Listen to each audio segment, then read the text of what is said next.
Halflings are often kind of thought of, described, to other people as hobbits that aren't fat.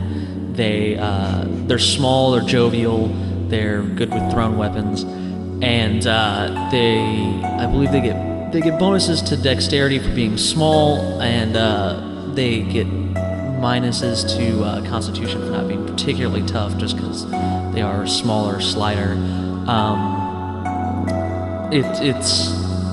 I'd say that on general they're usually kind of jokesters, pranksters, things like that, because their favorite class is rogue. The next is my favorite, easily, is the female half-orc.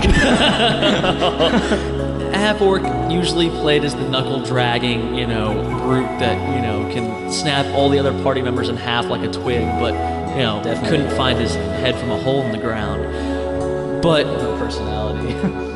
But the thing is, depending if you can get somebody charismatic behind one, or like I said, if you get good scores on them, you can have an intelligent one, or one that just plays. Or if you can get somebody that will role play a half orc, they can be a funny addition to the party. Well, that's the truth. even if they don't intend to be. But if you are in a hack and slash campaign, or if you just like dealing out the damage, then half orc is a good standard choice. They're big, strong fellas, or ladies, as the case may be.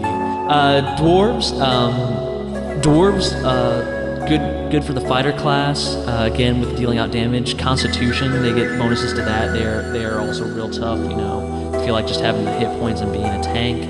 But it's they've got very structured society, and they have a lot of just kind of ideas surrounding their culture that if you role play them can be really interesting, mixing with other people or just as personally role playing for yourself.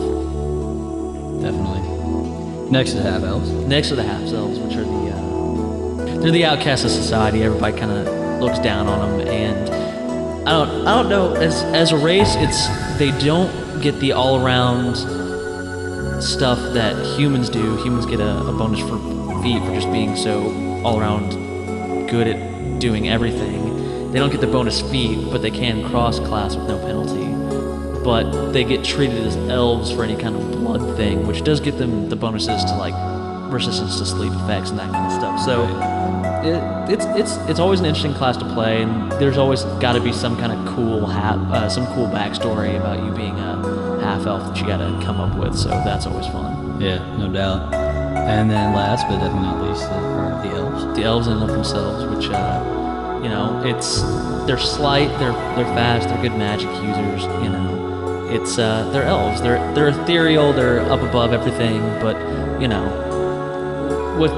once again, one of the greatest things about this game is just you can play it however you want to play it, and it just it's okay to be the one elf out of all of elfdom that doesn't like magic or this and that, because you can do that and it's okay, and as long as you can justify it in a backstory and you're willing to play it out every single time you come to the table, then it makes for a good character. It definitely does.